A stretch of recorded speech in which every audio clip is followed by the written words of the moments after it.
Justin Trudeau ने अपना resignation announce कर दिया है और अब पूरा कनाडा ही नहीं बट पूरी दुनिया एक सवाल पूछ रही है, अगला पीएम कौन? There's one name that's making headlines right now and ये नाम हर न्यूज़ आर्टिकल पर छपी हुई है, अनीता आनंद, एक Indian origin leader.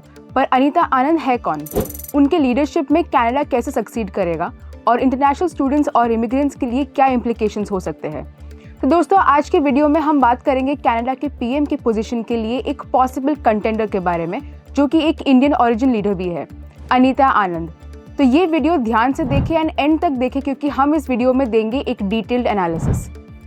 Justin Trudeau, जो 2015 से कनाडा के प्राइम मिनिस्टर थे, उन्होंने रिसेंटली अपना रेजिग्नेशन अनाउंस किया।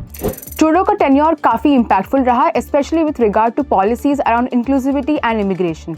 लेकिन recent controversies and internal party turmoil की वजह से उन्होंने स्टेप डाउन करने का डिसीजन लिया, अमंग अदर पॉसिबल रीजंस, जिस पर हम ज़्यादा डिटेल में नहीं जाएंगे। अब ये न्यूज़ कनाडा के पॉलिटिकल लैंडस्केप के लिए एक मेजर शिफ्ट है, लेकिन सवाल यही है कि क्या ये ट्रांजिशन स्मूथ होगा या नहीं। अब बात करते हैं अगले पीएम के कंटेंडर्स की। जस्टिन ट्रूडो के रेजिग्नेशन के बाद कुछ प्रोमिनेंट नाम सामने आए हैं। क्रिस्टिया फ्रीलैंड, जिन्होंने रिसेंटली डेप्यूटी प्राइम मिनिस्टर की पोजीशन से रिजाइन किया था। मार्क कार्नी, जो एक इकोनॉमिस्ट थे, who formerly served as the governor of the banks of Canada and England, and Anita आनंद, जो एक इंडियन ओरिजिन लॉयर है एंड करंटली कनाडा की मिनिस्टर ऑफ ट्रांसपोर्ट भी है। इन तीनों में से अनीता आनंद का नाम काफ़ी प्रोमिनेंटली डिस्कस हो रहा है ग्लोबली। तो अब बात करते हैं अनीता आनंद के बारे में, उनका background, education, policies and more. She is an Indian origin leader जिनका जर्नी काफ़ी इंस्पायरिंग कह सकते हैं। उनके पेरेंट्स तमिलनाडु और पंजाब से है and she was brought up in Canada's Nova Scotia.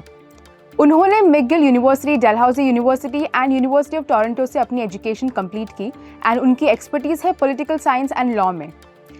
अभी प्रेजेंट की बात करें तो अनीता आनंद करंटली कनाडा के ट्रांसपोर्ट मिनिस्टर है और प्रीवियसली ये कनाडा के नेशनल डिफेंस मिनिस्टर भी रह चुकी है।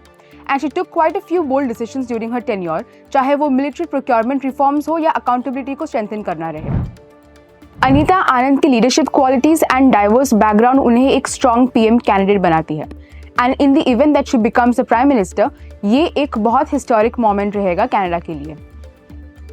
अब अगर उनकी बात करें एज पीएम, तो इंटरनेशनल स्टूडेंट्स और इमिग्रेशन पॉलिसीज पर क्या इम्पैक्ट हो सकता है? पहले तो उनका एक इंक्लूसिव अप्रोच कनाडा की ओपन इमिग्रेशन पॉलिसीज को कंटिन्यू करने में मदद कर सकती है। पीआर और एक्सप्रेस एंट्री जैसे प्रोग्राम्स को और स्ट्रीमलाइन करने पर फोकस रह सकता है। और रही बात इंटरनेशनल स्टूडेंट्स की, तो पीजीडब्ल्यूपी और वर्क परमिट पॉलिसीज काफ़ी स्टेबल रहेंगी एंड स्टूडेंट्स के लिए कई सारी नई अपॉर्चुनिटीज़ आ सकती है, स्पेशली इन स्टेम। उनका फोकस डाइवर्सिटी एंड इंक्लूसिविटी पर है, जो इंटरनेशनल कम्युनिटी के लिए एक बहुत पॉजिटिव सिग्नल है। बट अभी तक कोई भी एस्पेक्ट पर कंफर्मेशन नहीं मिली है हमें, तो हम बस स्पेकुलेट एंड एज्यूम ही कर सकते हैं।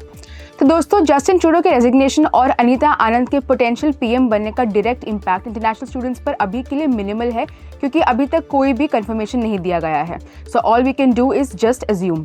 पॉलिसीज इतनी जल्दी चेंज नहीं होती एंड कनाडा अब भी एक टॉप डेस्टिनेशन है एजुकेशन एंड सेटलमेंट के लिए।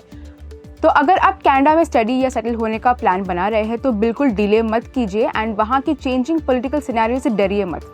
अपने एप्लीकेशंस कंटिन्यू रखें और आपकी कोई भी क्वेरी या कंसर्न हमें डायरेक्टली बताएं। हमारे एक्सपर्ट्स आपको देंगे expert guidance and tailored advice.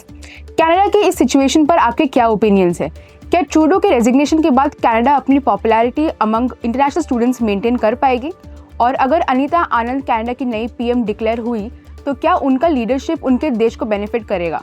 Comments में हमें बताएं एंड अगर आपको ये वीडियो अच्छी लगी तो इसे लाइक और शेयर करें एंड कानन वीज़ा इनसाइट्स को सब्सक्राइब करना ना भूलें।